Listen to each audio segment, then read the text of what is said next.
Boa noite, esse é o nosso 16º momento síncrono da disciplina Técnicas de Análise Estrutural e Projeto.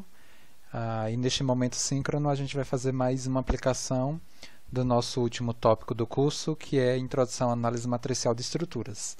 Ô Rubens, você conseguiu baixar o software, o SMS? Boa noite, Everton. Sim, consegui, professor. Já tinha mexido nele ou foi a primeira vez? Primeira vez. E você, Everton? Já tinha mexido com o SMS? Conhecia ou foi a primeira vez? Acho que ele está sem microfone. Não. Conectou agora, na verdade. Ele não está com o microfone. Ele está digitando. Boa noite, Everton. Tudo bem sim, você? Já conhecia o SMS ou foi a primeira vez?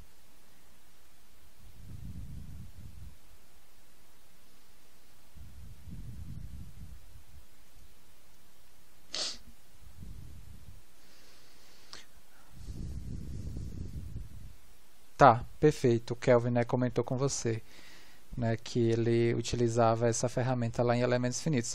Justamente lá em elementos finitos eu começo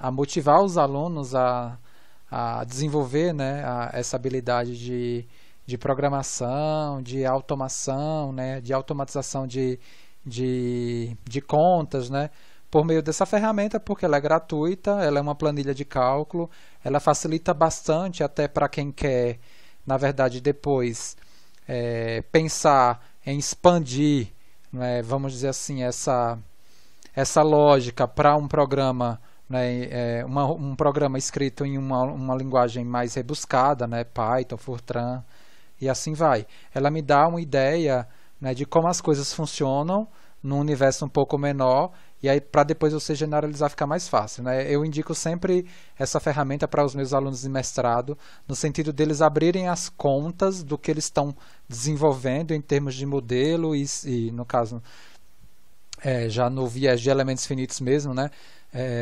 simulação de modelos, no sentido deles enxergarem minimamente as contas, numa condição de simulação, de uma dada estrutura com poucos elementos e depois aí expandir.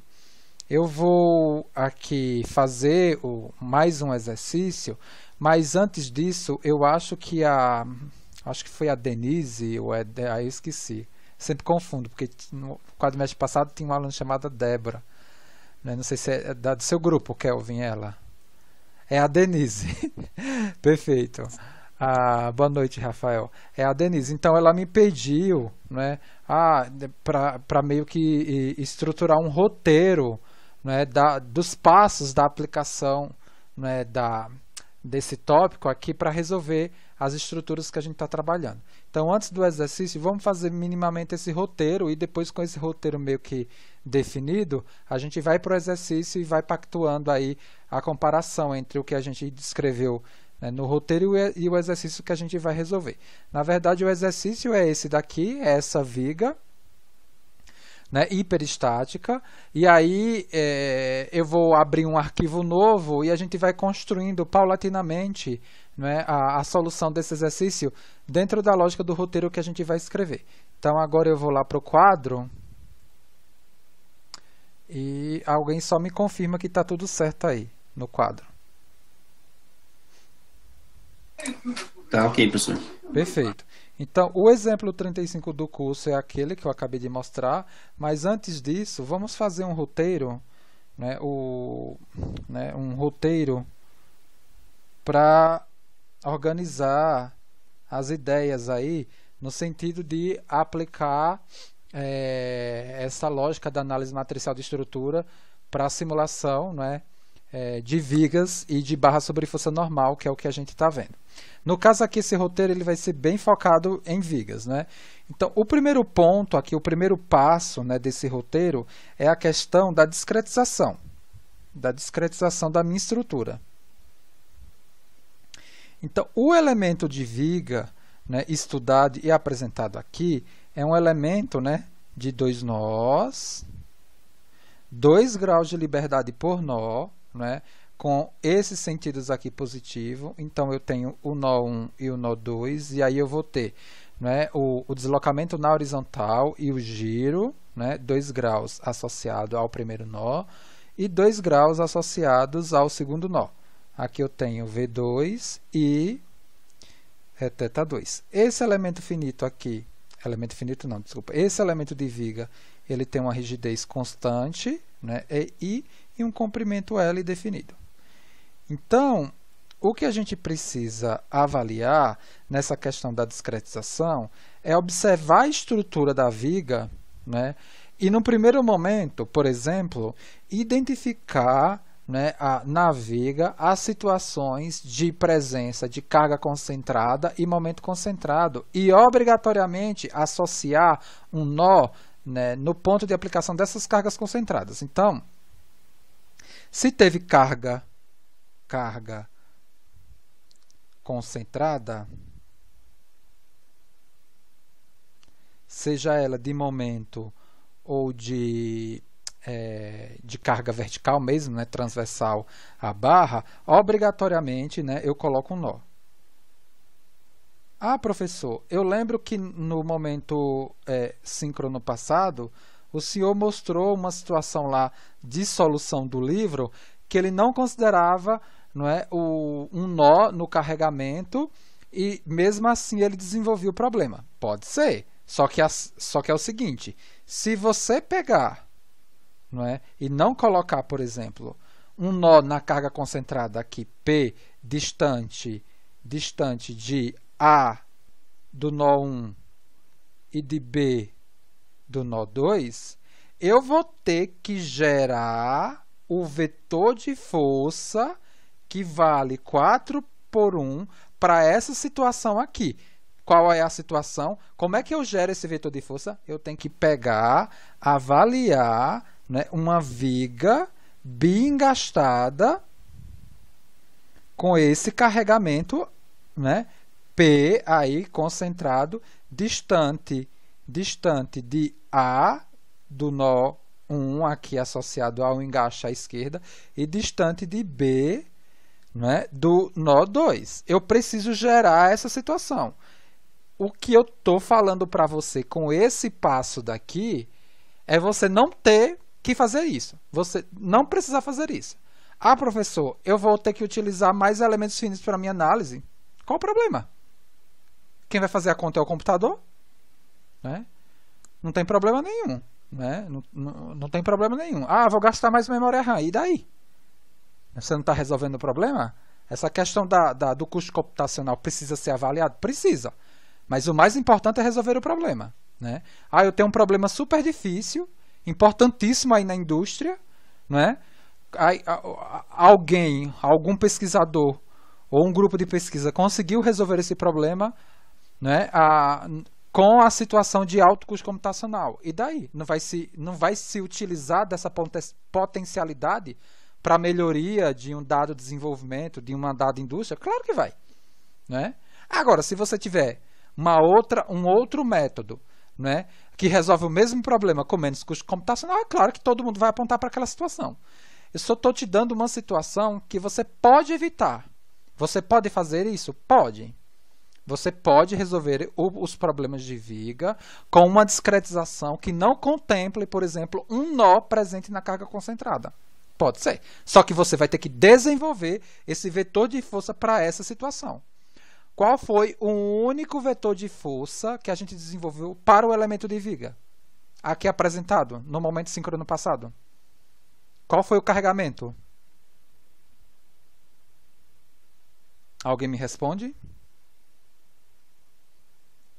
O único vetor de força que a gente desenvolveu, né, e que a gente está aplicando aqui foi esse daqui. Uma carga uniformemente distribuída no valor W aqui constante. Foi esse. Esse a gente tem. A gente tem a cara dele. Qual é a cara dele? Né? É o W vezes L dividido por 2. Né? Claro que eu assumo que aqui a viga ela tem um comprimento L. Né? É o WL sobre 2. WL ao quadrado sobre 12. WL sobre 2 e, finalmente, menos WL ao quadrado sobre 12. Então, o que eu desenvolvi somente de carga aqui para compor o vetor de força externo por meio de uma situação aqui que a gente utilizou como aplicação do método das forças, né? Pegamos uma viga com engastamento duplo, né? Engastamento perfeito, e caracterizamos essas entradas aqui, dentro do que a gente explicou. Por que a gente está fazendo sempre viga bem engastada? Dentro daquilo que a gente explicou. Eu vou ter, sei lá, uma viga qualquer aqui para ser analisada, né, por vários elementos, por exemplo, essa daqui. Aí eu dividi aqui, ó, o meu problema, né, em 1, 2, 3, 4, 5 nós e 4 elementos. Né? Esse elemento daqui, né, ó, essa viga daqui, essa parcela de viga aqui, eu considero ela engastada nessa e nessa. Tá? Então, é nesse sentido que a gente, né, avalia essa questão do carregamento nessa condição de engastamento dito perfeito. Então, a primeira situação, que é a discretização, eu vou dispersar um conjunto de nós distribuídas no meu domínio da estrutura, observando inicialmente a presença de carga concentrada ou momento concentrado. Se existir carga concentrada, eu coloco um nó nessa carga. Qual uma outra situação que me caracteriza? Por exemplo, a mudança, não é? Ou a presença de carregamento distribuído, ou seja, eu tenho que colocar um nó no início e no final desse carregamento distribuído uniforme, obrigatoriamente, para eu fechar esse vetor aqui da forma como eu escrevi o mesmo. Essa carga distribuída aqui, ela não morre no meio do elemento. Eu não fiz esse desenvolvimento. Ah, professor, tem esse caso? Pode também, se você quiser, pode fazer. Não tem problema nenhum. Só que você vai construir uma discretização que facilite essa situação para você. Então, uma situação onde eu tenha, por exemplo, carregamento distribuído só num trecho da viga, eu sei que vai ter que ter um nó no início desse carregamento e do final para eu poder utilizar isso daqui. Senão, eu vou ter que pegar... né, um exemplo, né? Eu tenho uma viga assim... e tem uma carga aqui distribuída somente nessa região aqui, ó, que vale A, e o restante aqui, né? Aqui eu tenho um comprimento A e aqui eu tenho um comprimento B. Aí eu quero usar só um elemento finito. Então, criatura, tu vai ter que fazer uma viga bem engastada com um carregamento aqui distante de A à esquerda e distante de B da direita e processar essas 4 entradas aqui para essa situação de carregamento. Começa a se complicar bastante. Então, ao invés de eu utilizar um único elemento de viga, eu vou colocar 3 nós aqui e vou resolver aqui a minha viga com 2 elementos e o vetor carregamento facilmente, né, recuperado a partir dos desenvolvimentos que a gente já fez. Uma outra coisa, a matriz de rigidez do elemento é para EI constante. Então, se eu tiver variação de EI na minha viga, eu vou colocar nós de tal forma que dentro do elemento de viga, obrigatoriamente eu tenha EI constante. Um outro exemplo, eu tenho uma viga aqui, que eu tenho uma rigidez aqui, e a partir de um dado trecho, eu tenho uma outra rigidez. Então, eu sei que aqui eu vou ter que colocar um nó aqui e outro nó aqui. Porque para eu utilizar a característica da matriz de rigidez que foi desenvolvida anteriormente, eu obrigatoriamente preciso ter rigidez constante dentro do elemento de viga. Em relação a esse primeiro ponto aqui desse roteiro, alguma observação?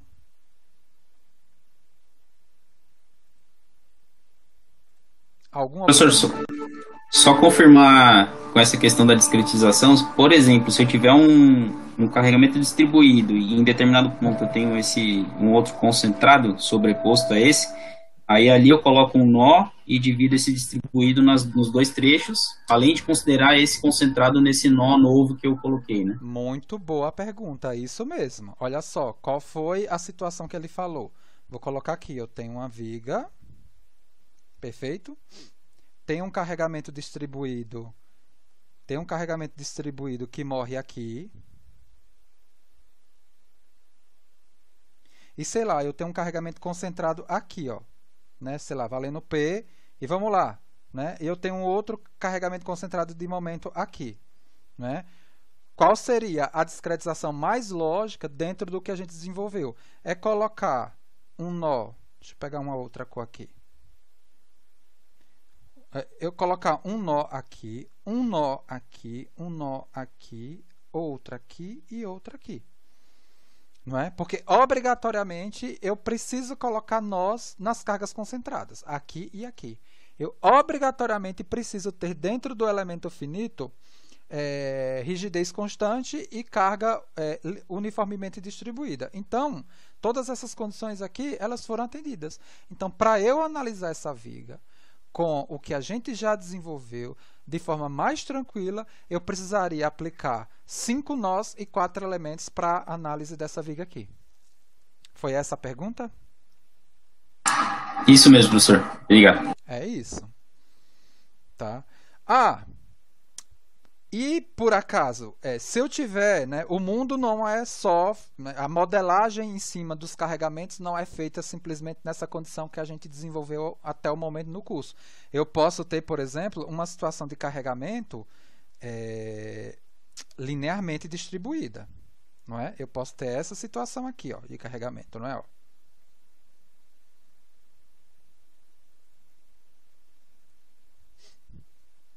Então, o que é que eu preciso fazer? Numa viga, por exemplo, né, com essa situação, né, eu tenho aqui um comprimento A e aqui sem carga, né, desse ponto até o balanço livre, né, da minha viga. Então, aqui eu obrigatoriamente vou... Porque eu não desenvolvi isso, tá? Eu não desenvolvi, né, na teoria. Mas, professor, como é que eu consigo, então, avaliar, né, o carregamento, né, linearmente distribuído? Ora, eu vou lá na minha situação de engaixamento perfeito, coloco aqui, né, a minha carga linearmente distribuída, né, aí eu vou ter aqui, ela vale W, por exemplo, no ponto A, e vou calcular as 4 entradas, né, as reações verticais e as reações de momento em cada um desses engaixes, para compor um vetor 4 por 1 com essas entradas. Por meio do quê? Por meio do método das forças que a gente já apresentou. Na verdade, a gente desenvolveu a questão, a carga uniforme foi utilizando o método das forças. Né? A gente desenvolveu isso daqui bonitinho e vocês têm o exemplo para carga uniforme, pode generalizar para qualquer situação de carregamento que apareça. Né? Por conta da praticidade, da simplicidade, no sentido de apresentar para vocês aqui, eu só desenvolvi essa situação e aí a gente está utilizando na ferramenta que a gente vai já aplicar, simplesmente os exemplos que eu peguei foram com carga uniformemente distribuída. Depois dessa fase da discretização, o segundo passo é o quê? Montar a matriz de rigidez de cada elemento. Né? Então, o segundo passo é montar a matriz de rigidez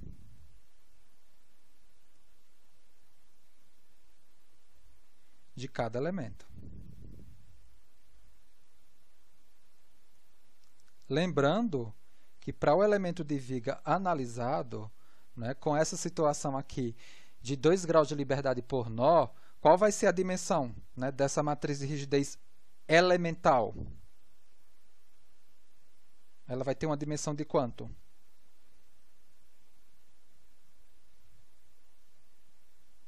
Hein, gente? Ninguém? Não vale colocar no chat porque eu não estou vendo. Qual é a dimensão da matriz de rigidez de viga que a gente apresentou?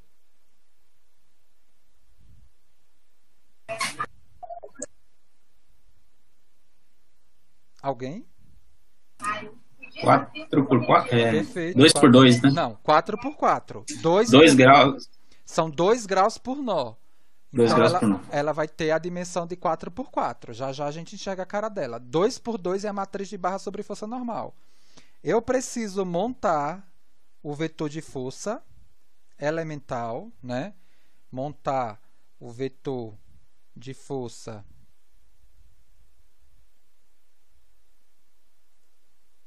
elemental.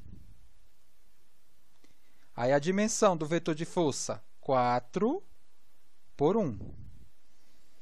Definido o vetor de força definido o vetor de força e definida a matriz de rigidez do elemento, eu preciso levar essa informação local para uma global. Eu preciso levar essa informação local para uma informação global.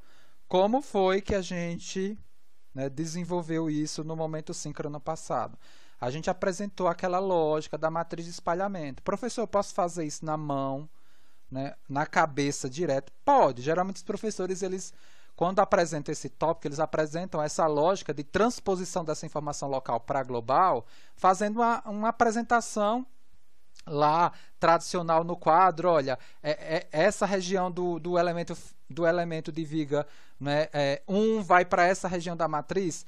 Mas o problema é quando a gente embaralha o que a gente chama de incidência nodal. Geralmente, o que a gente faz é, por exemplo, denominar esse nó aqui de 1, esse de 2, esse de 3, esse de 4, esse de 5. Aí o professor depois, né, explica só assim para o aluno e na prova embaralha tudo. Coloca aqui 2, aqui 3, aqui 4, 1 e 5, sabe? E aí fica muito difícil o aluno, né, mentalmente ficar fazendo essa transposição dessa informação local para global. Então, eu ensinei uma metodologia via matriz de espalhamento que você não precisa se preocupar com isso. Você constrói a matriz de espalhamento e, por meio dessa matriz de espalhamento, o mapeamento de uma informação local 4x4 para uma global, que vai ter uma dimensão, na verdade, associada ao número de nós, né? Na verdade, a global ela vai ter uma dimensão 2n por 2n, né? Onde n é o número de nós. Então, se eu tiver, por exemplo, aqui, no caso dessa discretização, 5 nós, eu vou ter 10 graus de liberdade. Então, eu vou ter uma matriz 10 por 10. Então, de alguma forma, eu vou ter que mapear uma informação que é 4 por 4 e ir para uma 2n por 2n, ou, nesse caso específico, 10 por 10. Tá?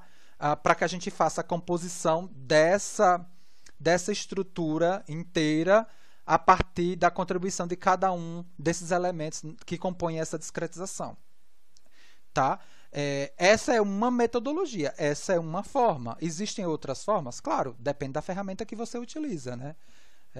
E da estratégia de programação que você utiliza aí para montar o seu código para analisar esse problema. Eu estou mostrando uma situação.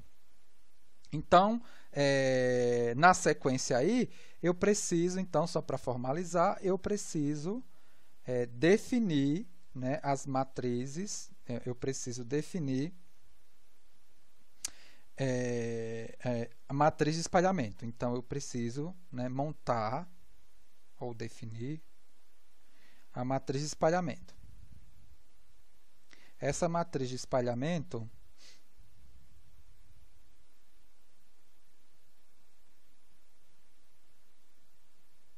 ela é de cada elemento, não é?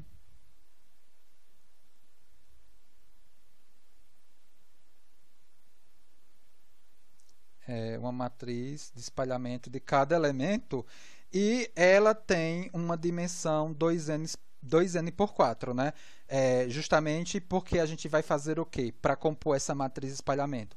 A gente vai fazer uma comparação dos graus de liberdade global com os graus de liberdade local associados ao elemento de viga.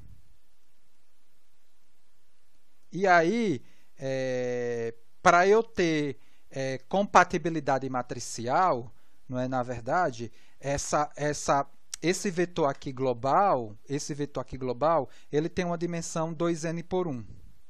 E esse vetor local, ele tem uma dimensão 4 por 1, sempre. Tá? porque é isso daqui, ó.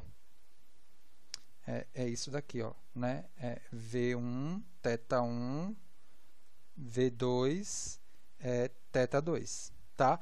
E aí, essa matriz aqui, né?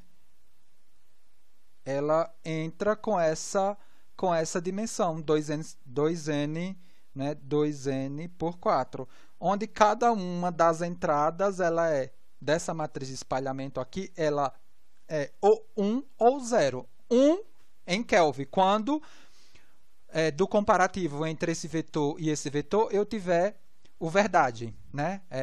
Esse grau de liberdade é igual a esse grau de liberdade? Sim. Se sim, vale 1. Se não, vale 0. Perfeito? Com essa matriz de espalhamento definida, eu posso justamente levar a informação local para a informação global. Montada a minha matriz de rigidez e meu vetor de força global, eu vou ter aqui no meu sistema, né, KUF, na verdade eu vou ter o meu sistema KUF definido, né, plenamente definido, mas isso antes da aplicação das condições de contorno. Veja, eu vou ter a minha matriz K aqui definida, eu vou ter aqui o meu vetor U, que é o vetor incógnito que eu preciso calcular, e um outro vetor aqui, que é o vetor de entrada de forças, que é o carregamento externo. Isso daqui representa o trabalho, né, o equilíbrio, né, trabalho interno e trabalho externo, está associado à energia também. Isso a gente fortalece lá em elementos finitos também. E aqui a gente precisa, na verdade, aplicar as condições de contorno, né? Sem essas condições de contorno, eu não consigo inverter essa matriz K. Então, as condições de contorno precisam ser aplicadas. Aí foi a dúvida de um dos alunos. Professor, fiquei com muita dúvida em relação à aplicação das condições de contorno quando o professor apresentou, né, uma aplicação no momento síncrono passado. Vamos fazer aqui uma simulação rapidinho, né? Eu tenho aqui uma dada viga, né, e eu estou analisando essa viga aqui, ó, com dois elementos finitos, com dois elementos de viga e 3 nós. Então, para essa discretização aqui, qual vai ser a dimensão da minha matriz K global nessa fase aqui, né? Já nessa fase aqui do roteiro? Para esse problema, nessa situação, eu tenho nó 1, nó 2, nó 3. Eu sei que essa matriz aqui, a dimensão dela é 2n por 2n. Então, se eu tenho n igual a 3, então qual vai ser a dimensão da K?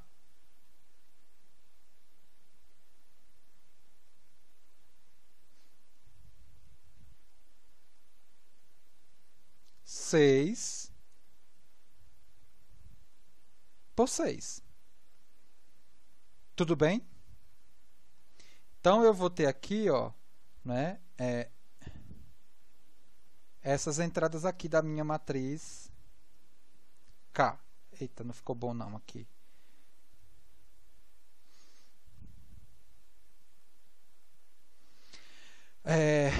Aí aqui eu tenho, né, grau de liberdade 1 associado ao deslocamento na vertical e grau de liberdade 2 associado à rigidez, à rotação. Grau 3, deslocamento vertical, grau 4, rotação. Né? Grau 5, deslocamento na vertical, grau 6, rotação. Qual é a situação, né, para a gente aplicar as condições de contorno?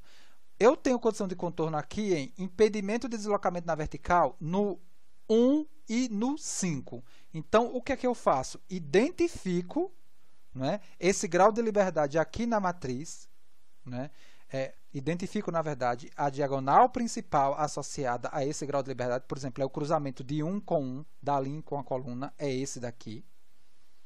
Então, nesse elemento daqui, eu tenho que substituir ele por 1, né? Eu tenho que substituir ele por 1, tá?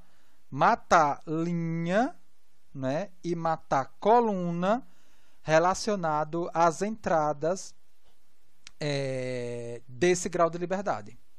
E zerar essa entrada do vetor de força aqui, né, correspondente a esse grau de liberdade. Por quê? Porque esse vetor de força aqui também, nesse caso aqui desse exemplo, ele vai ter 6 entradas. Ele vai ser um vetor assim, ó. 1, 2, 3, 4, 5, 6.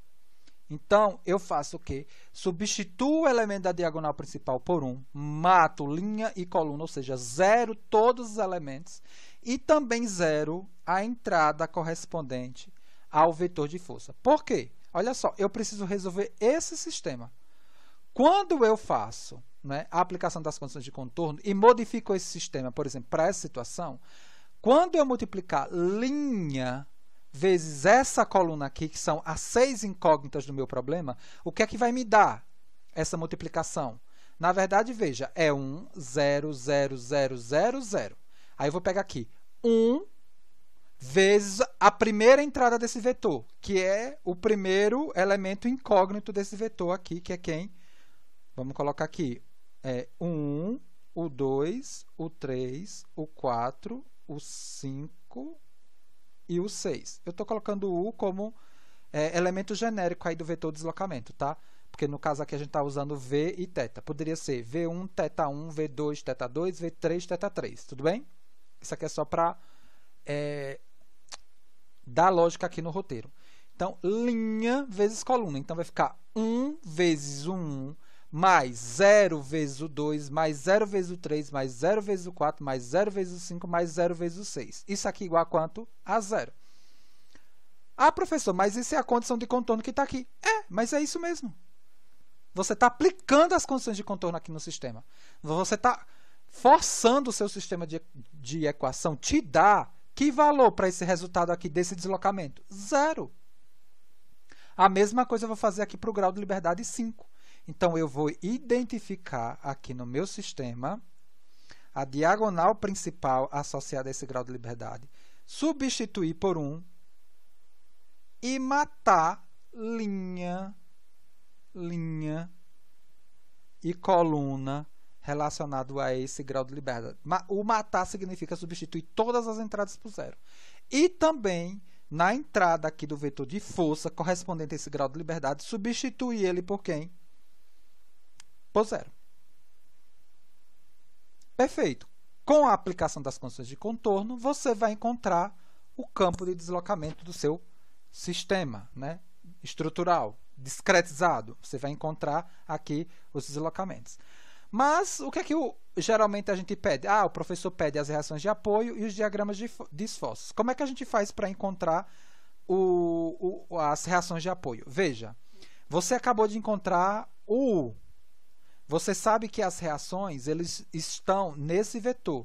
Só que como as reações estão geralmente associadas à condição de contorno essencial, elas são jogadas fora, né? Veja, elas são substituídas por 0 para você resolver o problema, mas elas estão embutidas aqui no meu vetor de força. Elas estão embutidas aqui no meu vetor de força.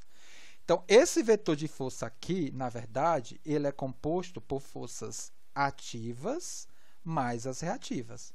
Só que a gente só leva em conta para calcular, né, esse sistema quando eu inverto, né, o K-1 após as condições. Quando eu inverto o K após a aplicação das condições de contorno, o que fica aqui dentro só são as ativas. Para eu recuperar as reativas, eu pego esse valor do deslocamento que eu calculei, multiplico pela K antes da aplicação das condições de contorno e diminuo pela F ativa, fazendo essa conta daqui. Então, na verdade, eu tenho a K, né, antes das condições de contorno, multiplico pelo vetor deslocamento que eu acabei de calcular e tiro daqui as forças ativas. E aí fica aqui no meu problema as forças reativas. De posse das reações de apoio, aí eu brinco com a minha estrutura, eu consigo calcular por equilíbrio diagrama de força cortante, diagrama de momento fletor, e aí eu tenho condições de calcular tensão, né, normal, tensão de cisalhamento. Na flexão, consigo calcular também as funções de momento fletor e aplicar a equação momento, curvatura, para determinar a função de deslocamento real, comparar com o que eu obtive lá do F2, e aí eu, né, destruo. né? Destruo completamente o meu problema, consigo analisar e tomar decisão de engenharia, fazer o que eu quiser. Tudo bem? Ficou mais claro agora? Alguma dúvida nesse processo de roteiro para aplicar análise matricial de estruturas para análise de viga? Podemos passar para a aplicação? Tem alguma dúvida em relação à aplicação das condições de contorno? A gente pode voltar, né, aqui já para esse quadro. Nada? Podemos ir para o problema? Professor, Oi. ali quando coloca 1 na matriz de rigidez, Sim. Isso é para poder, depois, quando for processar as reações de apoio, a gente conseguir resgatar, né? Porque senão poderia, já que eu vou zerar os valores no vetor de força, eu poderia simplesmente zerar aquela posição, não? Não, você faz isso. Na matriz de rigidez. Você coloca 1 na diagonal principal e mata a linha e coluna e mata lá a correspondência do vetor de força do grau de liberdade com 0 para você forçar a condição de contorno. Agora, o que você está me perguntando é o seguinte: eu poderia tirar isso do meu sistema? É o que a gente está fazendo.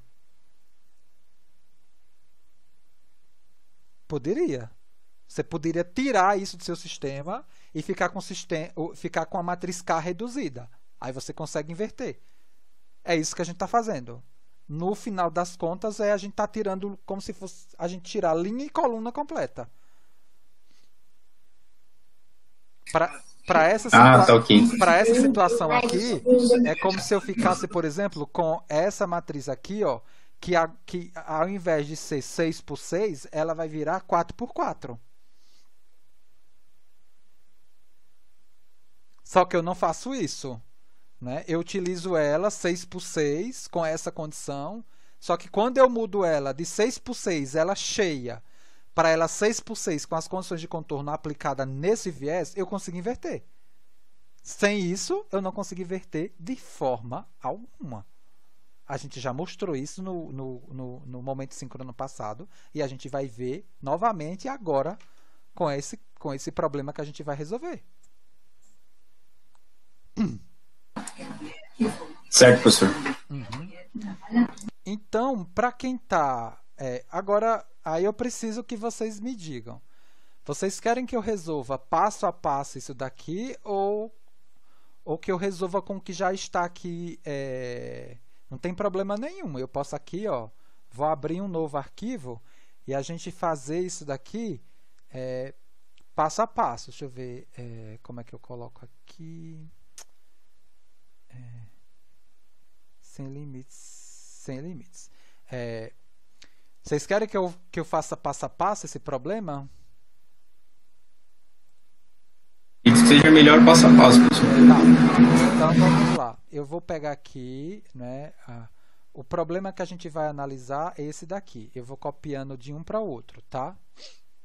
Então eu vou copiando de um para o outro aqui. Deixa eu ver. Ele não copiou. Deixa eu pegar aqui páginas, viga. E salvar também para a gente não perder, né? Depois, deixa eu copiar esse problema daqui e eu vou salvar aqui esse arquivo. Vou colocar aqui momento síncrono versão 2, tá? Então, vamos supor que você, né, tem um exercício lá, né, da lista, né, da prova e você quer utilizar o SMS para resolver esse exercício. Então, esse exercício aqui, a primeira coisa que eu tenho que pensar é na discretização. Para esse carregamento dado, dentro do que a gente acabou de explicar, qual é a discretização mínima aplicada para eu fazer análise dessa viga por meio da análise matricial de estruturas?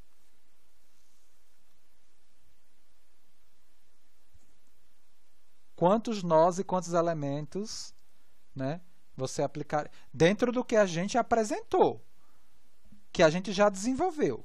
O que foi que a gente desenvolveu aqui no nosso curso? Foi a situação com carregamento uniformemente distribuído inteiro dentro do elemento finito. para o viés de carregamento. 7 nós, professor. 7 nós e 6 elementos. 6 elementos, tá? Gente, eu poderia dar uma discretização aqui já obrigatória com incidência nodal? Poderia. Eu não vou fazer isso, porque atrapalha demais a cabeça de vocês dentro da matriz de espalhamento lá, mas com a matriz de espalhamento é super fácil, mas essa não é a intenção, né? Essa não é a intenção. Acontece muito isso. O professor ensina aqui um problema com a discretização crescente, né? Com 1, 2, 3, 4, 5, 6, 7. Ah, professor, mas o que é que muda isso? Muda. Vocês vão ver que muda. Eu posso fazer aqui depois uma simulação rapidinho, não sei se vai dar tempo. Mas muda bastante. Muda a lógica da apresentação da matriz de rigidez que a gente vai aqui mostrar. Então, mas o que a gente vai fazer aqui é como se fosse uma lógica crescente de discretização com 7 nós e 6 elementos finitos, tá? Então, o que eu vou fazer agora é dar já informação em termos de rigidez do meu problema, que ele denominou aqui constante, né? Que o I é constante, eu vou também entender que eu tenho o mesmo material aqui, o modo de elasticidade constante, então a rigidez vai ser constante em todo o meu elemento de viga.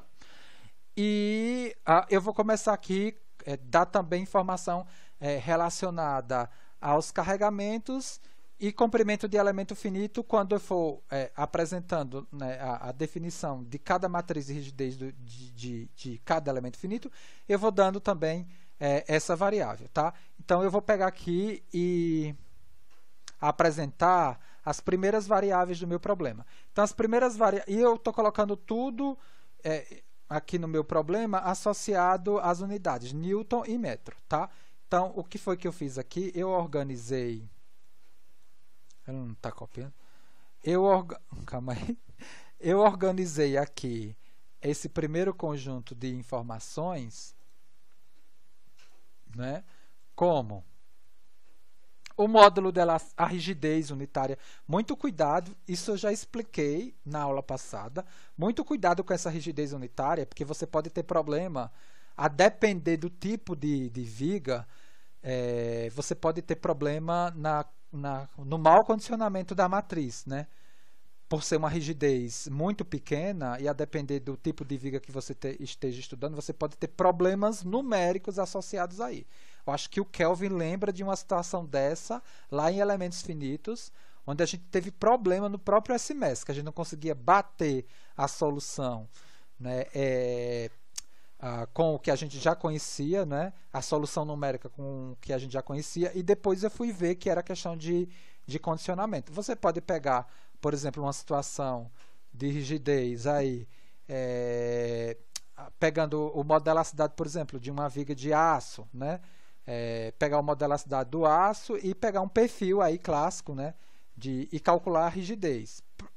Não vai mudar o resultado. O resultado em termos de carga não muda. O que mudaria é o resultado em termos da cinemática, mas em termos de força normal, força cortante, momento fletor e reação de apoio não muda, tá? Então por isso que eu coloquei 1. Nesse caso aqui eu não tive problema, porque eu já simulei.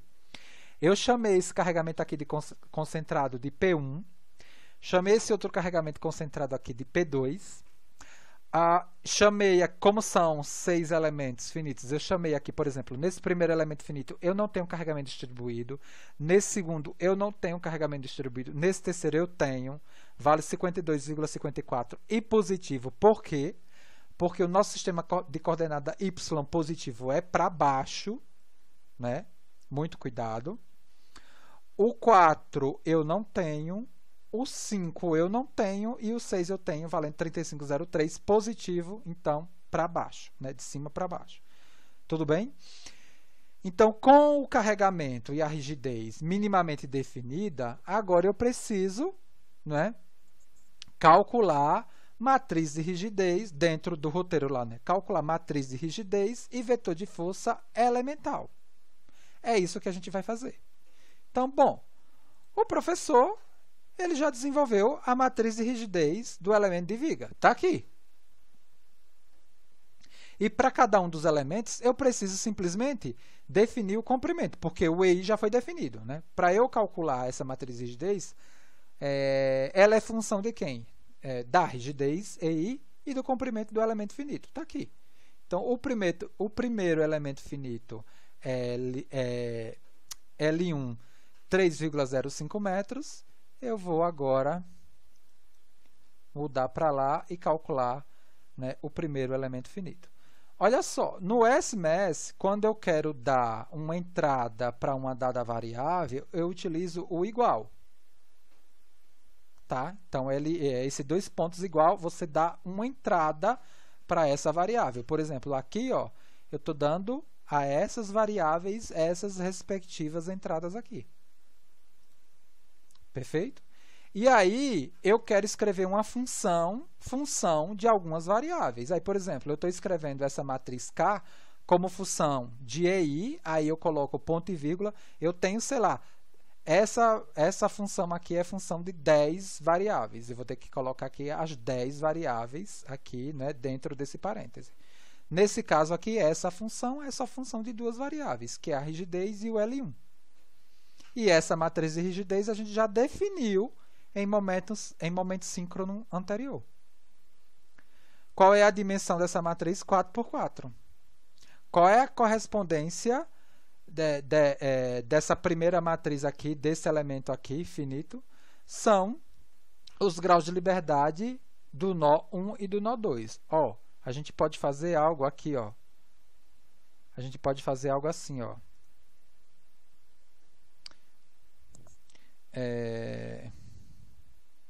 A gente pode fazer algo assim, ó, só para justificar. Olha só. Aqui eu vou ter, deixa eu colocar aqui, tá? 1, 2, 3, 4, 5, 6, 7, né? Que são 7 nós. Então, vou colocar aqui, da viga. 1, 2, 3, 4, 5, 6, 7. E essa foi a incidência nodal, né? Crescente. Então, aqui eu vou ter, no nó 1, os graus de liberdade 1 e 2, aqui 3 e 4, aqui no nó 3, 5 e 6, aqui no nó 4, 7 e 8, aqui no nó 5, 9 e 10, aqui no nó 6, 11 e 12 e aqui no nó 7, 13 e 14. Né? Ou seja, o meu vetor de deslocamento U incógnito do meu sistema KUF, ele vai ser quem? V1, θ1, V2, θ2, V3, θ3, V4, θ4, V5, θ5. Ai, não vai dar. Calma aí. V6, θ6, V7, θ7. Tá aqui. E eu estou fazendo essa correspondência desses graus aqui, dessa viga, com números, tá? Aqui, 1, 2, 3, 4, 5, 6, 7, 8, 9, 10, 11, 12, 13, 14. Qual vai ser a dimensão desse problema da minha matriz K global? Quem me fala?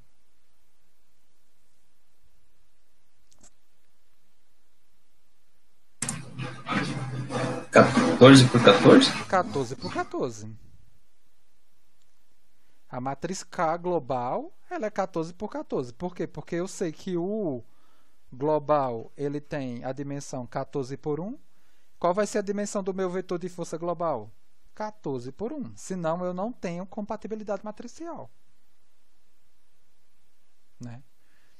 É 14 por 14 a K. Né? E esse U, né, 14 por 1. Então, cada cada matriz de rigidez local, né, ó, a matriz de rigidez local K1, que a gente acabou de mostrar, as 4 linhas e as 4 colunas, elas respectivamente, elas estão associadas a V1 θ1, V2 θ2. V1 θ1, V2 θ2. Ou nas correspondências 1, 2, 3, 4. 1, 2, 3, 4. O elemento finito 2. O K2. 4 por 4. E aqui eu vou ter quem? V2 θ2, V3 θ3. V2 θ2, V3 θ3. O que é que a matriz de espalhamento faz? Ela leva essa informação dessa matriz 4 por 4 para a matriz 14 por 14, que ela é construída, né, a matriz 14 por 14, ela é construída com as linhas e colunas correspondentes aos 14 graus de liberdade, V1 θ1, V2 θ2, até o V7 θ7. Nas linhas também. V1 θ1 até V7 θ7. E aí eu tenho que levar essa informação aqui, 4 por 4, para essa 14 por 14. Então, nesse caso aqui, ó, quais são os graus de liberdade dessa matriz aqui? Como eu falei, aqui é como se tivesse 1, 2, 3, 4, 1, 2, 3, 4, V1 θ1, V2 θ2. Perfeito? Como é que eu faria, por exemplo, o elemento 2? Eu vou copiar essa informação daqui, ó. Substituir aqui por elemento 2. Qual é o comprimento do elemento 2? Mudar essa variável para 2. Qual é o comprimento do elemento 2 para esse problema? É 6.10. É só você olhar lá em cima. Ó. 6.10. O segundo elemento finito. 6.10. Está aqui.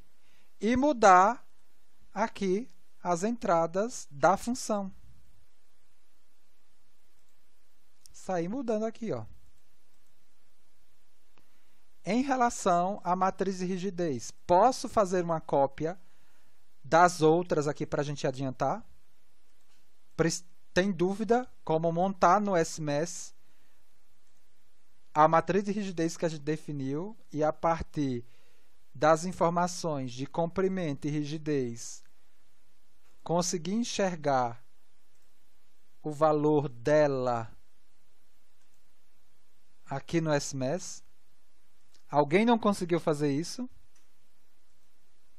Matriz de rigidez 2. K. Ó, veja se você não atualizar aqui, ele não atualiza. Você tem que, né, jogar a função aqui, aí ele mudou. Alguém não conseguiu fazer isso, gente? Ou não entendeu? Tranquilo, professor.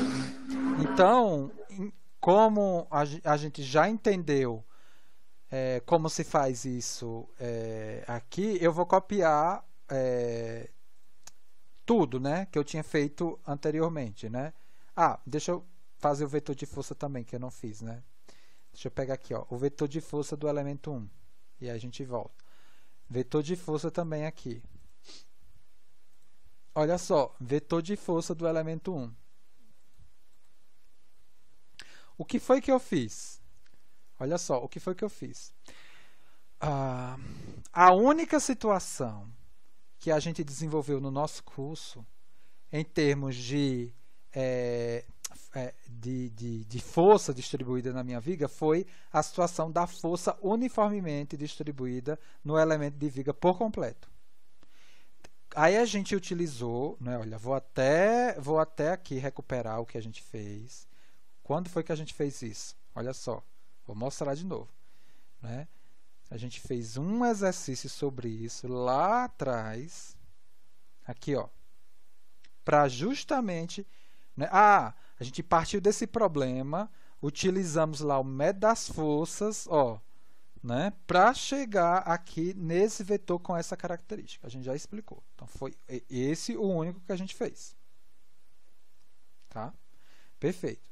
E aí, eu preparei o início do meu problema para essa situação. Né?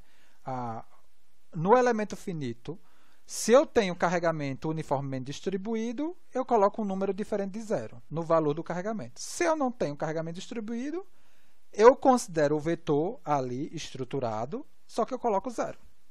No caso do elemento 1, do elemento 2, do elemento 4 e 5, eu não tenho. Né? Mas mesmo assim, eu estou calculando aqui. Simplesmente eu reproduzi aqui as expressões. Tá? Veja que Q1 aqui tem sentido de sinal, positivo ou negativo. No caso aqui ele entra positivo, se tivesse valor de carga uniformemente distribuída nesse parâmetro, né, nesse elemento. Então eu não tenho.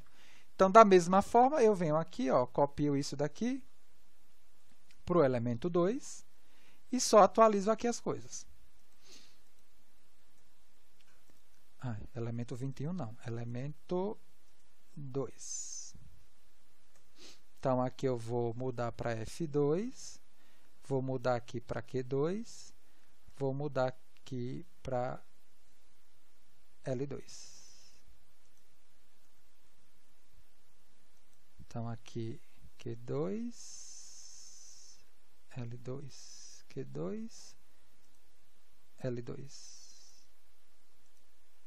Q2, L2, Q2,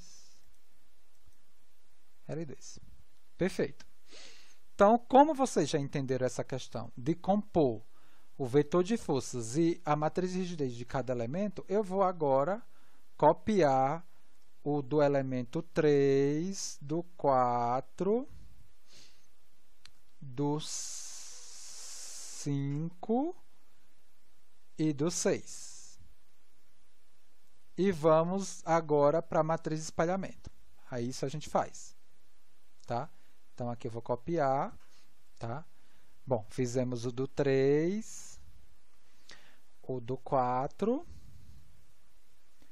o do 5, o do 6 e agora a matriz de espalhamento. Olha só. O que foi que a gente falou em relação à matriz de espalhamento? Né? A matriz de espalhamento, né, ó, a matriz de espalhamento, né, ela vai levar uma informação local para global, né? A dimensão dela geralmente 2n por 1. A dimensão dela geralmente é 2n por 4 e ela sempre tem entradas ou 1 ou 0. Eu comparo o grau de liberdade, o vetor de grau de liberdade global, que vai de V1, θ1, V2, θ2 até V7, θ7, com o vetor de grau de liberdade elemental. Por exemplo, do elemento 1, quais são os graus de liberdade? É V1, θ1, V2, θ2. E aí eu faço a comparação, por exemplo, V1 é igual a V1? É, então vem 1. V1 é igual a θ1? Não, então vem 0, na linha. Aí, V2 é igual a V1, né, que eu comparo com aqui? Não. V2 é igual a θ1? Não. V2 é igual a V2? É, então vem 1. E assim vai. Tá? E assim vai. Vamos fazer isso lá no problema. Então, eu sei que a matriz de espalhamento, eu vou chamar aqui de A1, recebe uma matriz de 14 linhas e 4 colunas. Tá? E aí, como eu sei que a matriz A1 está associada ao elemento 1 e ela é constituída a partir da comparação entre os graus de liberdade, os 14 globais e os 4 do elemento 1, que é V1, θ1, V2, θ2, e cada uma dessas entradas é por comparação, eu sei, por exemplo, V1 é igual a V1, então aqui vem 1. Aí eu vou comparar, né? O que é que eu vou ter aqui? Deixa eu ver se eu consigo... Ó, eu vou ter aqui um vetor de 14 linhas por uma coluna. Ctrl Z. Deixa eu colocar aqui, sei lá, um exemplo, tá? Vou colocar aqui. O exemplo recebe uma matriz de 14 por 1. Um vetor de 14 por 1. Então, aqui eu vou ter, né? V1 só para θ1,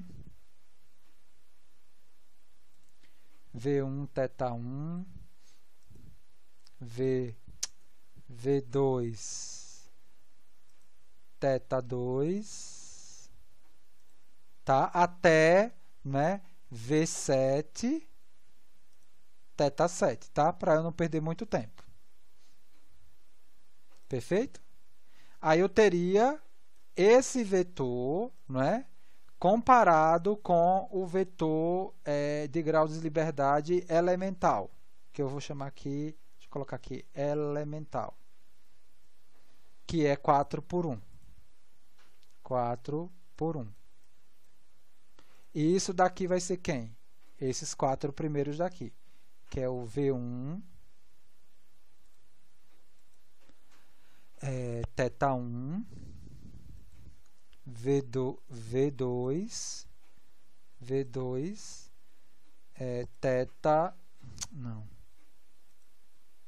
θ2. E aqui, ó, né, vem a matriz de espalhamento, né, que esse é igual a esse vezes esse. E esse daqui, as entradas dele é só 1 ou 0. 1 quando a comparação entre esse e esse for igual. Então, por exemplo, V1 é igual a V1, sim ou não, gente?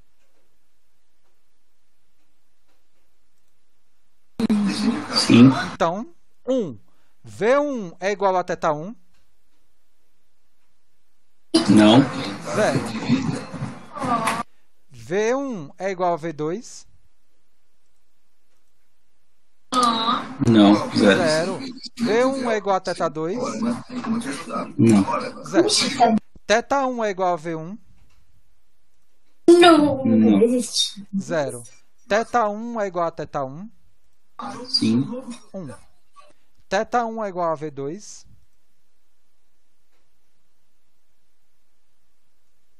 θ1 é igual a θ2? Tá? Forcei isso daí, né, para pegar a lógica. Então, aqui vai ser 0, aqui vai ser 0, aqui vai ser 1, e você já sabe o porquê. Alguém tem alguma dúvida em relação a essa construção dessa matriz?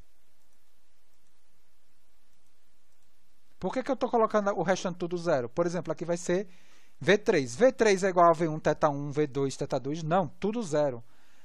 θ3 tem algo? Não, não tem. É tudo 0 aqui, ó.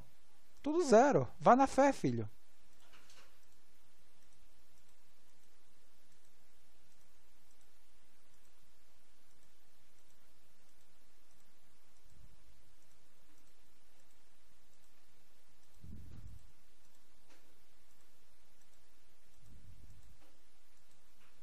Defini a A1, coloquei aqui. Vou aproveitar essa mesma estrutura da A1 e criar a do elemento 2. A matriz A de espalhamento do elemento 2. O elemento 2, o vetor global continua aqui, e o local do elemento 2 é quem? É V2, θ2, V3, θ3. Aí eu vou perguntar, V1 é igual a V2? Não, isso aqui vai para 0.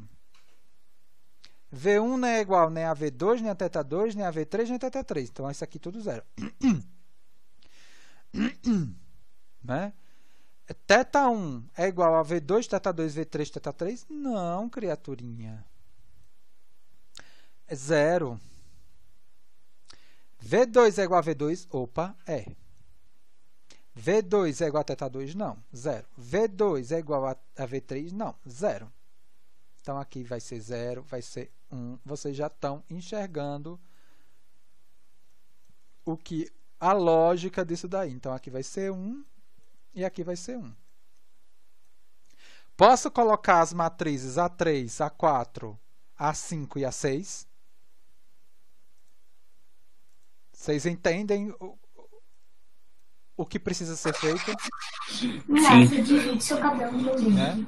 Então, aqui eu vou pegar agora as outras que eu já tenho aqui, né, que foram construídas, e vocês já entendem essa lógica, né? É só a lógica. Você está vendo que essa quantidade de 1, ela foi descendo, né, a partir da comparação lá constituída, né, dos graus globais com os graus locais. Perfeito. Definida a matriz de espalhamento, agora a gente vai para a montagem da matriz de rigidez, ó, global. A matriz de rigidez global, ela é feita a partir dessa conta aqui, ó. Veja, a dimensão da matriz local é 4 por 4. Ó, veja o quanto me dá essa conta daqui, ó. A matriz K1, ela é 4 por 4. Essa matriz A1 é 14 por 4. E quando ela transpõe, ela fica 4 por 14. Então, essa multiplicação aqui, ela vai me dar 14 por 14. Veja aqui, ó, o que essa primeira parte aqui, ela me faz, ó. Tá vendo o que é que ela fez? Ela jogou, né? Deixa eu só botar aqui número, né? Porque ela tá fração. É porque ela botar decimal. Deixa eu tirar e colocar de novo para ver se ela vai. Tá vendo? O que foi que ela fez? Ela pegou os primeiros elementos, né? Os elementos da matriz 1 e jogou na correspondência, né, das posições dos graus de liberdade que foram organizados de forma crescente na matriz global. Veja o que essa aqui, ó, ela me fez. Olha o que ela fez. Só que aqui eu estou somando, né? Que é isso que deve ser feito, né? Você está enxergando? Olha o que essa 3, olha o que essa conta daqui me fez, ó.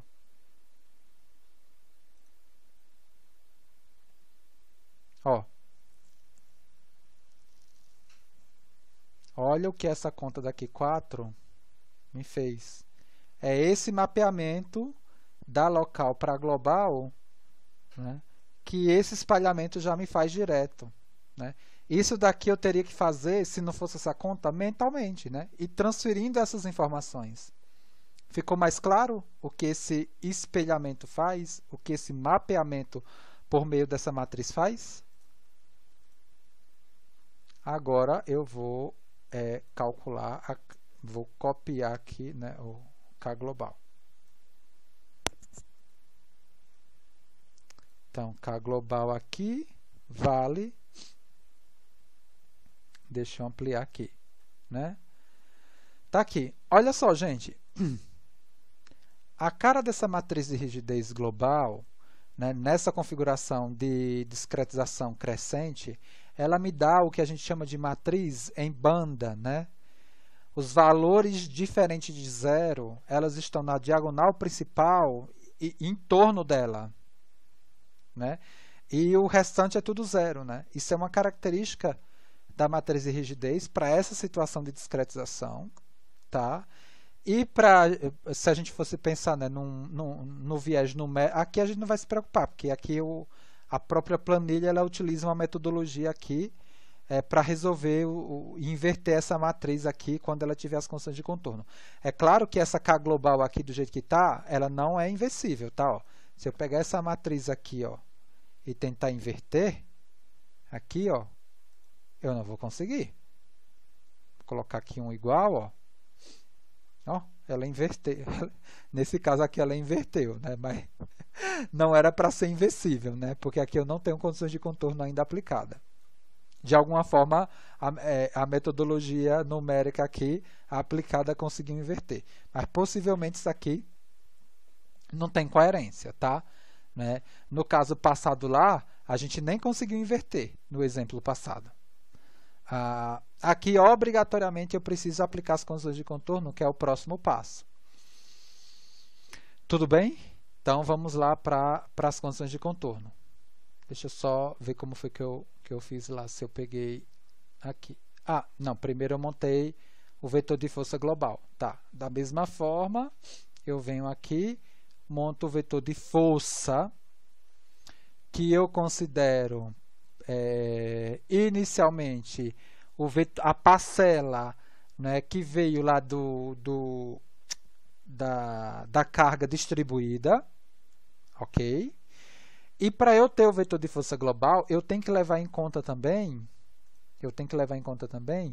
as cargas concentradas, com a condição de discretização que foi colocada. Veja, cada uma dessas linhas corresponde a um grau de liberdade. E aí eu criei aqui um vetor de força, onde eu contemplo justamente, né, deixa eu trazer para cá, onde eu contemplo justamente as cargas concentradas do problema associados aos graus de liberdade do meu problema, né?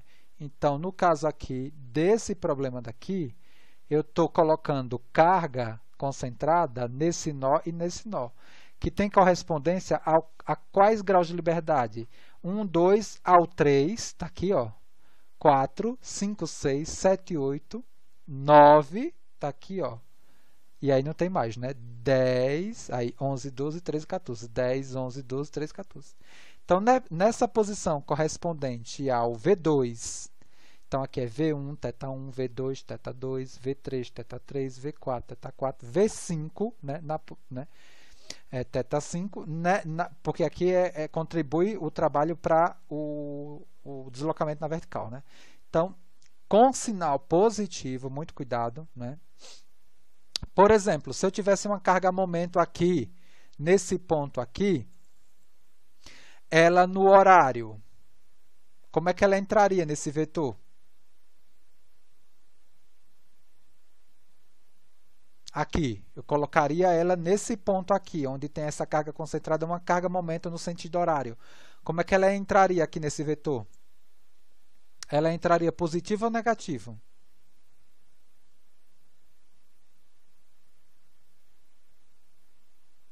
Hein, gente?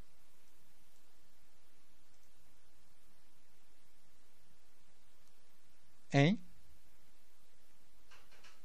O que eu estou falando, se eu tivesse uma carga concentrada, né, uma carga concentrada de momento aqui, ó, no sentido horário, como é que ela entraria aqui?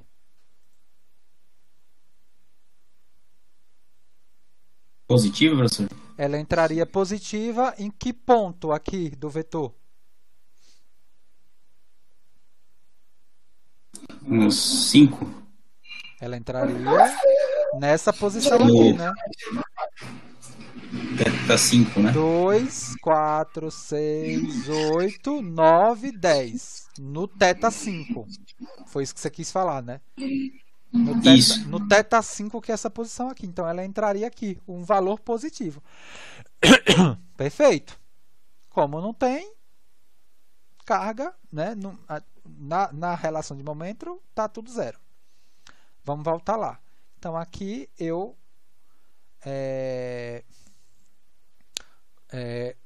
ploto o meu vetor de força global.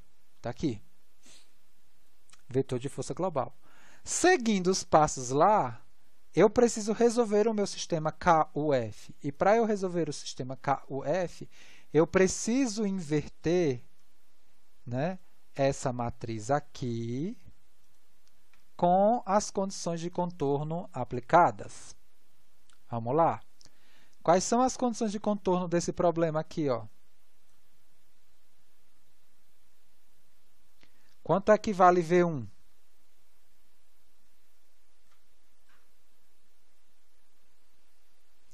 O que eu estou falando aqui, ó, o que eu estou pensando aqui, ó, é que eu tenho V1, θ1, V2, θ2, V3, θ3, V4, θ4, V5, θ5, V6, θ6, V7, θ7. Desse problema daqui, eu sei que V1 e θ1 valem zero, né?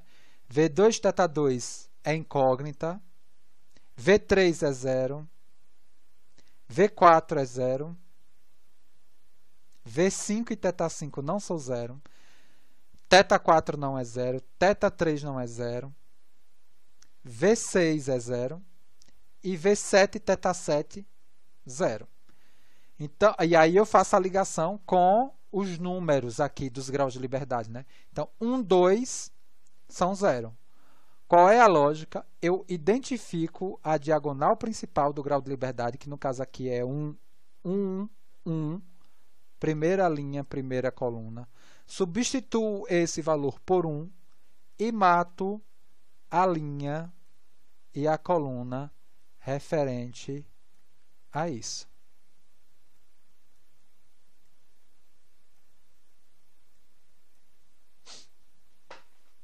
Tudo bem? O 2 é 0? É. Identifico a diagonal principal relacionado a esse grau de liberdade. Substituo por 1 e mato linha e coluna em relação a esse grau de liberdade. Está aqui? Ai, não. Está aqui? Qual vai ser o próximo? V2 θ2 correspondente a 3 e 4, não é. O 5 é? É. Então, eu vou aqui, ó. 1, 2, 3, 4, 5. 1, 2, 3, 4, 5. Substituo isso daqui por 1. Mato linha. Mato coluna. Aqui eu estou matando a coluna, né? Mato a coluna.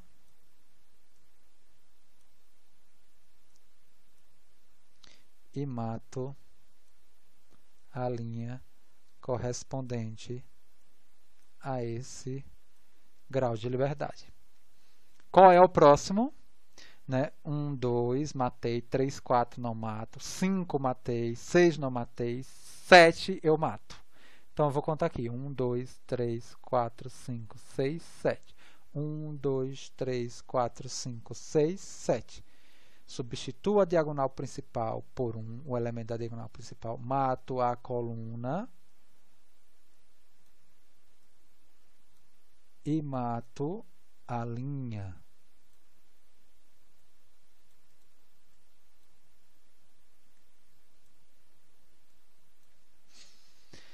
Tá? Então, 7, né? 8, 9, né? Incógnita. 10, eu mato. Então, vamos lá. 1, 2, 3, 4, 5, 6, 7, 8, 9, 10. 1, 2, 3, 4, 5, 6, 7, 8, 9, 10. Então, 1. Então, isso aqui vai virar 0. Isso aqui vai virar 0. Isso aqui vai virar 0. Isso aqui vai virar 0. Isso aqui vai virar 0. Isso aqui vai virar 0. E, finalmente, eu mato 13 e 14. Então, 13, 1, aí vai virar 0, aqui 0, aqui 0, e aqui a linha, né? 0, 0 e 0. E aqui vai virar 1 e coluna 0 e linha 0. Pronto. Já apliquei as condições de contorno. Possivelmente essa matriz aqui ela é inversível. Ela me deu um inverso aqui. Só que para resolver, né, o sistema KUF, né, como eu inverti a matriz, na verdade o que vem multiplicando aqui é o vetor de é o vetor aqui eu multiplico pelo vetor de força, que é esse aqui global, só que nas posições onde eu fiz a prescrição, né, de deslocamento, eu tenho que aqui substituir esse valor, né, do vetor de força por 0. Porque quando eu multiplicar linha, né, vezes coluna, eu vou ter aqui justamente esse valor daqui valendo 0, que é igual ao grau de liberdade de deslocamento que eu estou calculando por meio dessa conta. Então, a primeira entrada vale 0, mas ela já é 0. A segunda, ela vale 0. Eu substituo por 0, mas ela já é 0. A terceira e a quarta estão aqui. A quinta, ela tem que ser substituída por 0, que é aqui, ó, esse grau de liberdade.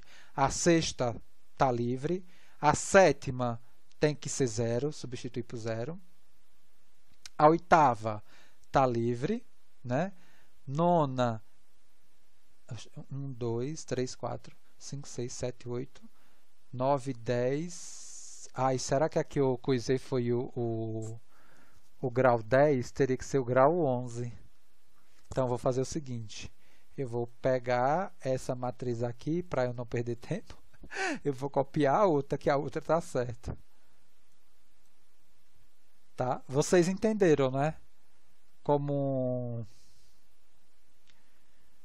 né? Porque aqui, 1, 2, né? Certo. Aí prescreve, né? 3, 4 não, né? 1, 2, né? 3, 4 não, 5 sim, né? 6 não, 7 sim, 8 não, 9, 10 não, 11 sim, né? 12 não, 13, 14 sim. Então, 1, 2 sim, 3 não, 4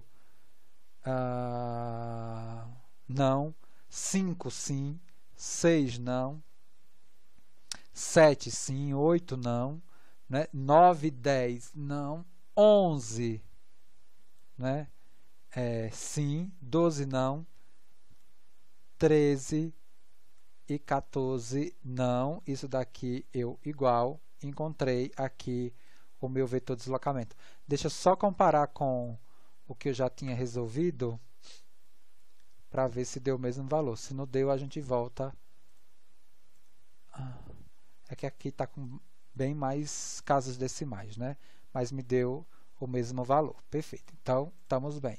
É só eu vir aqui para esse casas decimais, colocar umas 7. Vai. Aqui eu exagerei. Tudo bem até aí, gente? Posso continuar? Alguma dúvida? Por enquanto tá ok, professor. Perfeito, então eu vou lá. Então, na sequência, o que é que eu preciso fazer? Justamente calcular as reações de apoio. Vamos lá. O que foi que eu fiz aqui? Ó? O cálculo das reações de apoio, seguindo o que a gente tinha comentado no roteiro, eu preciso pegar a minha matriz de rigidez original, multiplicar pelo vetor de deslocamento que eu acabei de calcular, que foi esse, né? E aí eu vou encontrar esse vetor aqui de forças, que são, na verdade, as forças ativas e reativas somadas. Tá? É só você lembrar do roteiro que a gente... né? Foi aqui? Não, foi aqui. Né? Isso daqui. Né? O que eu tenho aqui, nesse vetor de força, são as ativas mais as reativas. Então, para eu calcular as reativas, basta eu pegar a matriz de rigidez original, antes da aplicação das condições de contorno, multiplicar pelo vetor de deslocamento que a gente acabou de calcular e tirar dele o vetor de força global que a gente calculou, tá? Para a gente ter as reativas. Tá? Então, vamos fazer isso. Então, a gente tem aqui, né, o vetor de força, que é ativa mais as reativas. Basta eu tirar desse a global, que a gente tem o vetor de reação de apoio. Esse vetor de reação de apoio significa aqui, ó, deixa eu pegar aqui, colocar aqui para baixo.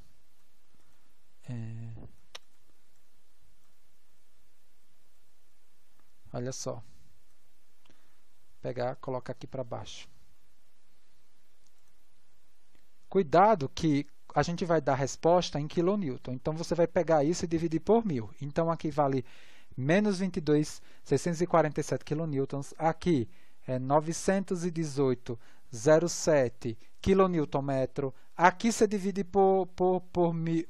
Não é por 2, não, é por 1000. Né? Aqui dá 91,81 kN. E aqui vai dar praticamente zero. Né? Aqui. Tá vendo que em todo grau de liberdade que não tem reação de apoio, ele me dá zero? Por quê? Porque nesses pontos aqui, o que eu tenho, na verdade, é a contribuição da força ativa que veio lá, né, do momento de encaixamento perfeito, daquele vetor com 4 entradas. Tá? Então, eu tenho esse e esse, respectivamente, a força e o momento. Veja que a força aqui deu negativo, é para cima. Tá? Aqui e aqui, eu não vou ter reação de apoio. Né? Nesse eu tenho, no momento aqui eu não tenho. Aqui na vertical eu tenho, no momento eu não tenho. Aqui esses dois eu não tenho. Aqui eu tenho só na vertical e aqui eu tenho nos dois. Tá? Perfeito. Por fim, né? Por fim, eu agora começo a calcular os esforços. Os esforços, gente, é muito simples. Para os elementos de viga que eu não tenho carregamento distribuído, esses esforços elementais, eles são calculados diretamente pela multiplicação da matriz de rigidez do elemento vezes os graus de liberdade do elemento finito. Ah, como é que eu sei isso? Claro, ó. Você acabou de calcular aqui, ó, os graus de deslocamento, os graus de liberdade de deslocamento. Eu vou pegando 4 a 4, né, e escreve aqui, ó, esses 4 daqui do primeiro elemento, esses 4 aqui, ó, do segundo elemento, esses 4 aqui do terceiro e assim sucessivamente. Tá? E aí eu vou tendo aqui pares de força e momento nos nós. Com isso daqui calculado, eu consigo determinar as funções de força cortante e momento fletor no trecho, que eu não estou fazendo. Eu estou deixando para vocês fazerem, que isso é coisa que vocês já sabem fazer. Porque nessa viga, se eu tiver a força vertical e o momento no nó, agora o problema deixa de ser hiperestático, no sentido de calcular a força cortante e momento fletor. Não é porque, por exemplo, para eu calcular a função momento fletor e a força cortante nesse elemento, passa a seção e pega a esquerda ou a direita. Ninguém vai ser doido de pegar a direita. A gente vai pegar a esquerda. À esquerda eu tenho esses dois valores. Não tenho carga nenhuma aqui, não é? Distribuída, vou calcular as funções. Possivelmente aqui o cortante é uma função constante e o momento é uma função linear. A única diferença é quando eu tiver um elemento, por exemplo, com carregamento. Que aí eu tenho que fazer algo muito similar ao que eu fiz aqui para definir as reações de apoio. Eu tenho que tirar a parte aqui que foi dada pelo 52,54, que foi a contribuição dessa carga nos nós. Então, eu tenho que tirar isso dos nós, essa carga externa, para enxergar o esforço, tá? Então, eu vou pegar agora aqui, né, no outro exercício, justamente esses valores, 2, 3, 4, 5, 6, com essa consideração aqui.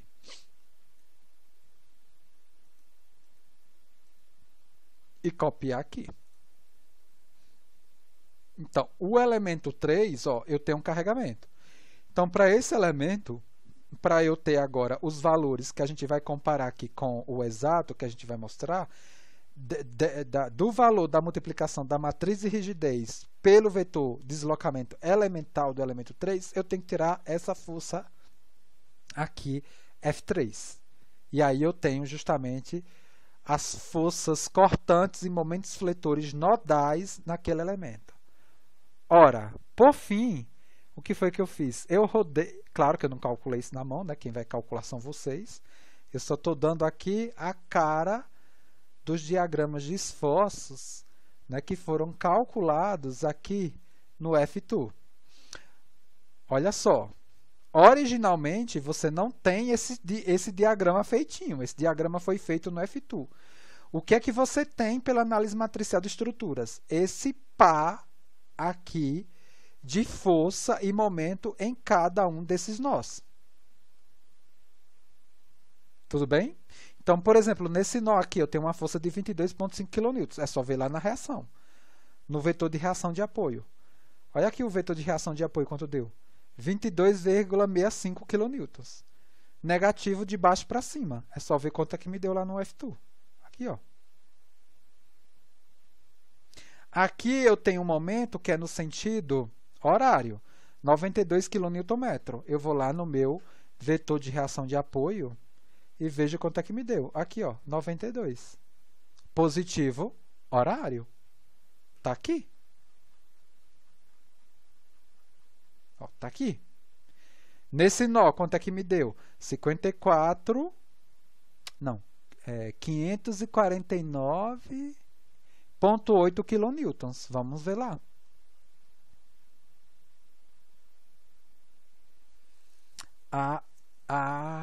Não, quanto foi? Aqui é o diagrama. Não, 50, aqui é 1, 2, 3, 4, no 5, né? No 5. No vetor de força, né? Aqui. 1, 2, 3, 4, 5. Aqui, ó. 549,81 negativo, né? De baixo para cima. Certinho. Tá? Então, eu tenho as reações de apoio. Com as reações de apoio, eu tenho que passar seções de corte em cada tramo da viga e pegar ou a esquerda ou a direita para calcular essas funções aqui. Né? Por exemplo, nesse elemento finito, o que eu tenho são os valores dos esforços nesses nós e nesses nó. Nesse nó e nesse nó. Olha aqui, ó, no elemento 1 vai ter que me dar 22 e 22. Aqui, ó, 22 e 22. Ele sai negativo de baixo para cima e lá no final ele sai positivo, de cima para baixo. Isso aqui já está te dando uma cara do que vai ser a função aí dentro, mas você tem que calcular. Né? Nesse caso aqui, nesse trecho, veja que eu tenho um valor, que é o elemento 3, eu tenho um valor positivo em cima e um valor negativo embaixo. Né? Teve mudança de sinal no valor do esforço, aqui, ó, que foi, esse aqui é o elemento 1, 2, 3, né? Que é 394,5 e menos 406,2. Elemento 3. Por que não tá dando? Aqui tá dando elemento 2. 155. Tá aqui e 155. Ah, perfeito, que é a diferença, né? Ele vai dar essa soma aqui, né? Que é 394,5 mais o 155,4. Ele me deu 500 e... Deixa eu ver, o elemento 3 lá, foi quanto que deu? Não, ele está dando aqui uma incoerência. Será que tem alguma coisa errada aqui nos deslocamentos? Tem, né? Tem uma coisa errada aqui nos deslocamentos. Aqui o vetor de deslocamento, deixa eu pegar. O vetor de deslocamento, eu não completei isso aqui, ó. Ctrl C. Vamos só comparar aqui e ver se está correto. Ctrl V. Então, 0, 0, isso. Agora no 2, né? Elemento 2. É esse e esse. Elemento 3. O elemento 3 é 1, né? 1, né? 2, aí o 3. Aqui é isso, tá errado, né? Isso é esse, 0,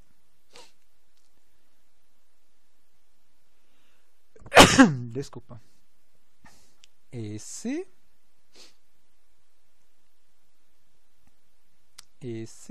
e esse. Legal. Aí vamos ver elemento 4. Aqui é o mesmo vetor, deslocamento. Elemento 4. Aí, o elemento 4 bateu, né? Que é 1, 2, 3, 0 e certo. Elemento 5, isso. E o elemento 6, certo. Estava errado, era o elemento 3. Ó, o elemento 3 agora, você tem aqui, ó, menos 316 e depois 568,15 kilonewtons. Então, vamos lá, ó, tá vendo? 300 e... Só que deu diferente, né? Aqui tá dando 316 e lá tá dando 394. e aqui que é 578. 500 e...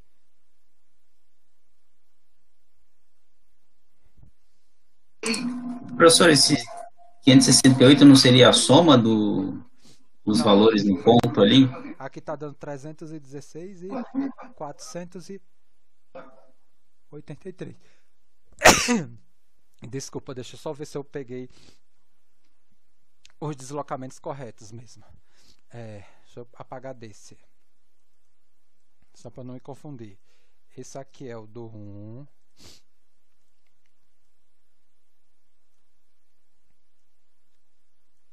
né? Aí esse aqui é o do 2. Tá errado, né? Ó, elemento 1, né? Aí o elemento 1, 2, 3, 4. Vamos colocar aqui, vai. Para não ficar me matando. Deixa eu colocar aqui um vetor de 14 linhas por uma coluna.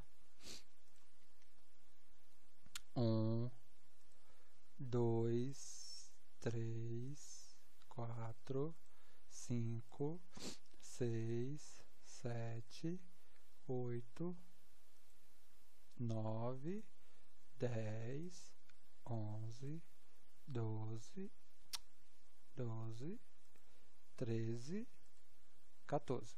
Então, elemento 1, 2, 3, 4. Elemento 2, 3, 4, 5, 6. Né? Elemento 3 é 5, 6, 7, 8. Então, vamos lá. 1, 2, 3, 4, 5. Então, 5 tem que começar com 0. Já está errado, né? Aqui, ó. Então, aqui 0. Aí, 1, 2, 3, 4, 5. 6. Não pode, tem que dar certinho, né?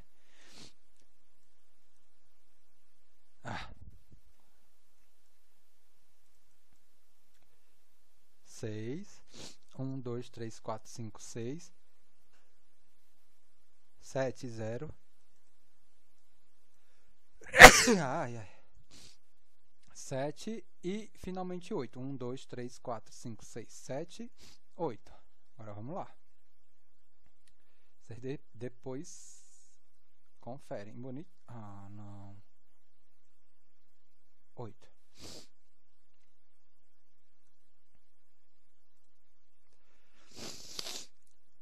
Um, dois, três, quatro, 5, 6. 5, 6, 7, 8, 9, 10, 11, 12, 13, 14. Tá certo. Mesmo assim não bateu, né? Aqui tá dando 394. Não, o 394 bateu, né? Não bateu. 394 e 406, né? Eu tava vendo 578. 578 é a reação. Desculpa. A força cortante é o vermelho, né? Bateu certinho sim, ó. 394 e 406,26. Perfeito. Só que aqui tem uma variação linear. Para eu encontrar isso, eu precisaria passar nessa viga daqui um corte, né, uma seção, e pegar a esquerda da seção que é mais fácil, tá? Vocês verificam aqui direitinho, né? Se está correto. Deixa eu pegar aqui. Vamos lá. 1. É 1, 2, 3, 4, certo? 2. É 3, 4, 5, 6. 3, 4, 5, 6, certinho. O 3 a gente já acabou de calcular, né? O 4. O elemento 4 é 7, 8, 9, 10. Então, 1, 2, 3, 4, 5, 6, 7. Começa com 0, 8, 9, 10. Certinho. O 5 é 9, 10, 11, 12. Então, 1, 2, 3, 4, 5, 6, 7, 8, 9. Certinho. E, finalmente, o último, né, que são esses últimos 4 aqui. Certinho. Então, a gente fez a conferência, por exemplo, do K6, né? Ou do elemento 6. Eu tenho que aqui vale 155,6, está aqui, e aqui embaixo, menos 111, alguma coisa que está escondendo aqui, está certinho. E o momento, veja, por exemplo, desse último elemento, nesse nó e nesse nó, eu tenho 280 e tanto e tenho 113. Tá aqui, ó. 113, 280 e alguma coisa, né? Elemento 6. No elemento 5, eu vou ter a mesma coisa. 280 e tanto, né? Esse tem que ser igual a esse, né? Em módulo, né? E aqui está atendendo o princípio da ação e reação, né? Um no positivo e outro no negativo. E aqui 437 alguma coisa, né? Tá aqui, ó. Então, com análise matricial de estruturas, você consegue resolver esse tipo de estrutura, né, hiperestática muito mais fácil, no sentido de resolver, né, a estrutura por completo, ou seja, determinação de reação de apoio e diagramas de força cortante e momento fletor. Na prova, eu não vou querer isso daqui não, tá? Você pode até colocar, mas eu quero calculado. Essas coisas eu quero calculada e comparada com, por exemplo, o que foi feito aqui no F2. Como é que eu faço? Para cada elemento, eu preciso passar uma seção de corte e calcular ambas as funções, momento fletor e força cortante. Olha só, resolvendo isso num software, quase 2 horas de aula. Claro que a gente fez aquele roteiro no início, né? Mas pra gente, né? E foi certinho, porque eu preparei só um exercício que eu sabia que ia levar a aula inteira, né? Não dá para fazer isso na mão, né? Poderia colocar aí no mínimo umas 6 aulas para a gente terminar esse exercício completo na mão. Não tem como, né? Impossível. Tem que se pensar em automatizar essas contas. Perfeito? Eu vou terminar aqui a gravação e aí na próxima terça-feira, né, a gente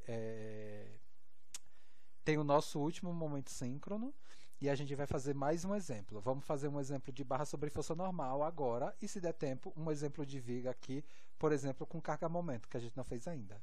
Tudo bem, gente?